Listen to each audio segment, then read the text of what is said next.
एक स्त्री वह औरत है जिसे बकायदा हर महीने माहवारी आती है। वही माहवारी जिसको स्त्री अपने 14 साल के उम्र से हर महीने बर्दाश्त करती है।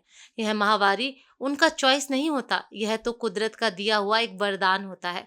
वही माहवारी जिसमें पूरा शरीर अकड़ जाता है, कमर टूटने लगती है, पेट का दर्द असहनीय होता है और मानसिक तनाव इतना कि सामान्य दिनों में सिर्फ सोचकर ही सिहरन पैदा हो जाती है। हर महीने की माहवारी के दर्द को बर्दाश्त कर अपने आप को अगले महीने के लिए फिर से दर्द सहने के लिए तैयार कर लेना किसी जंग जीतने से कम नहीं।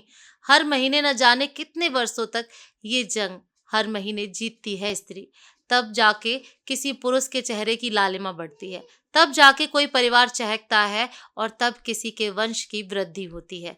अरे एक लड़की तो अपने 14 वर्ष की उम्र से ही किसी की बहू, किसी की पत्नी बनने का मोल चुकाती है, हर महीने दर्द सहकर, ताकि किसी दिन वो वंश की वृद्धि की गौरव बन सके।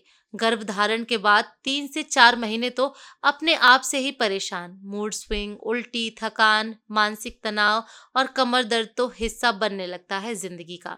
बढ़ते महीने के साथ उसे खुद को उस इंजेक्शन के लिए भी तैयार करना पड़ता है जिसे देखकर ही कभी घर में छुप जाया करती थी।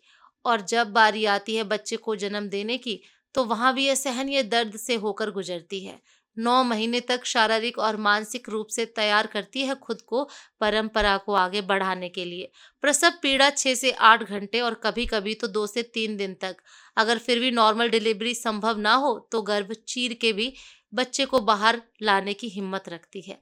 शरीर पर स्ट्रेच मार्क्स और ऑपरेशन के निशान तक ताउम्र ढोने को तैयार हो जाती है, जो चेहरे पर एक पिंपल आ जाने से पूरा घर सिर पर उठा लेती थी।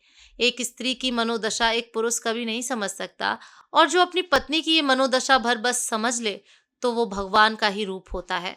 लड़कों के कंधा से कंधा मिलाकर चलना बहुत आसान है, पर लड़कियों की बराबरी कर पाना उतना ही मुश्किल। हर महीने खून पानी की तरह बहाना पड़ता है एक स्त्री होने के लिए। हर दर्द को हंसते हुए सहना पड़ता है एक स्त्री होने के लिए। ये कुछ लाइनें सभी महिलाओं को सादर समर्पित।